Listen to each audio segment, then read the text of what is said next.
can an infected person spread the virus? I mentioned that. It can start from 1 day before you have symptoms up until 5 to 7 days. Again, it depends on how much you are sneezing and coughing. If you have influenza but you don't have much sneezing, so you're not going to be propelling a lot of droplets. So it's variable, but this is just an estimate. Again, what can I do to protect myself from getting sick? The simple things. Hand washing, and put a mask to prevent from spreading it to others. Spreading to other, what is the best way to prevent it from spreading to other? We've gone through that. Basically, if you're sick, please stay home. If you have a child who has fever, cough, sneezing, vomiting, I think it's irresponsible to send him home, because you know your child, to send him to school, because you know your child is going to get better in the next 3 to 4 days, but what you do by sending him home is you have put an entire class, an entire school at risk for acquiring the virus. Now, even though we have said it's a mild virus, but it's too inconvenient for everybody. So if your child has these symptoms, keep them home. And you can also assign one caregiver. So if you have 5 children and your child, one of the children has symptoms, okay, you could say, okay, I'm going to take care of him. You put him in a room. When he leaves that room, he puts a mask. Otherwise, he's going to infect. There is 1 out of 3 chances that all the household members will be infected. If I have, let's say I'm a working mom, but my child had H1N1 influenza, should I stay home because there is a possibility that I have caught the virus and I might spread it? I think most people are saying, yes, you should be able to go to work, but you have to be very careful about if you develop symptoms, etc., inform people, and then if you develop symptoms, you go back home. But if we're going to say that if there is one member at home who is sick, everybody is going to stay at home, I think the life will stop. Because, as I said, we have thousands of cases, and you can imagine how disruptive the virus can be if we decide that all household members should stay at home if there is one case of influenza.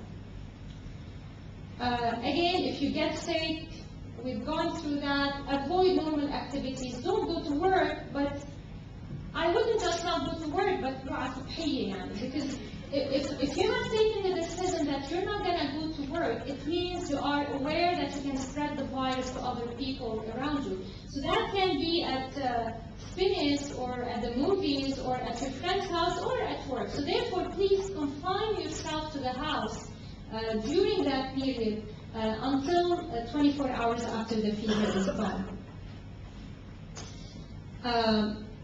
Okay, and we've gone through that, while there is a sick person at home, again, assign one caregiver if you could, It's okay if the father doesn't kiss his child for 2-3 days, and I think we have to be holding responsibility for our actions. It's okay if the father is separated from his son, again, within 2 meters. We're not asking them to move the child to a different house. All we're saying is no hugging, no kissing, and keep a distance of around 2 meters from each other. That is enough to prevent the father, for example, from getting the virus and then taking it back to work and spreading it. Oh, one more thing. No need to clean linens, eating utensils, and dishes used by persons separately. You can put all the linens together because we said the detergents are very effective to get rid of the virus. So you don't need to say, okay, I'm going to put the plates and the forks of my son who is infected on one sink and the others on another sink. You could do the washing of everything all together. And we talked about Tamiflu. Okay, this is also a very important question we get asked. How long can the virus remain viable on objects? For example, in the elevators? No. On the doorknob, on the computer screen, for how long can the virus live? The virus can live for 2 to 8 hours. And that's why if you're in a school, if you're responsible for a school, in my job as an infection control chair at AUB, I have the responsibility to make sure the housekeepers are cleaning the surfaces repeatedly during an epidemic. Whereas, let's say, in usual times, we tell them clean it twice or 3 times per day. During an epidemic, I tell them, you come, you check, you clean the doorknobs repeatedly every couple of hours, the computers,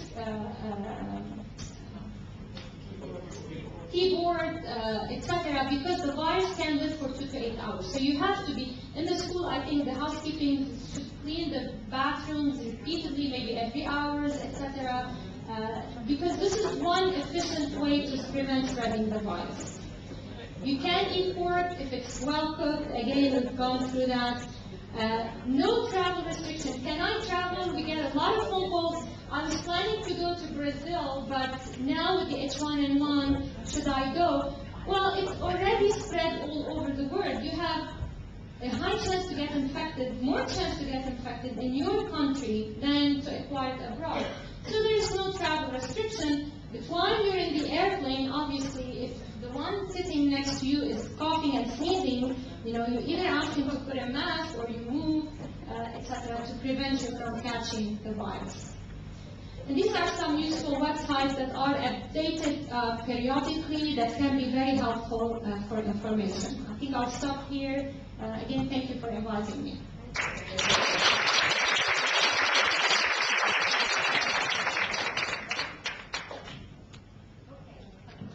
Doctor, what about the vaccine for H1N1? When will that be available?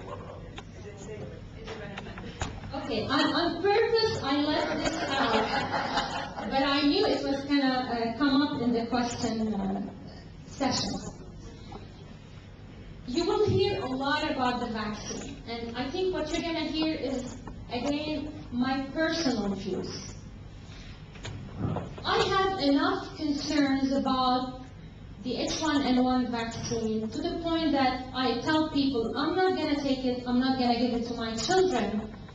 Let your pediatrician make the decision for you, because I'm not your pediatrician. But let me tell you why I'm concerned about the vaccine. You have billions of doses of a vaccine that were manufactured over less than a 6-month period without allowing enough time to test for safety. So that's one concern. Any vaccine that we give to people, usually we do studies, and analysis, and not only immediate post-vaccine analysis, we do 5 years analysis of safety, and then 10 years, and then 20 years. The whole thing has happened over a 6-month period in a mass quantity. So to me, scientifically, I'm concerned that I don't have enough data about safety. And the more important is, I have showed you that this is a mild virus. So if most of my cases are going to be simple, self-limited, and here there is a vaccine that is manufactured at 4 times the price of the regular flu vaccine. The Vaxigrid costs $10,000. This vaccine is going to cost, I think, $40,000 or something, 35 or 40.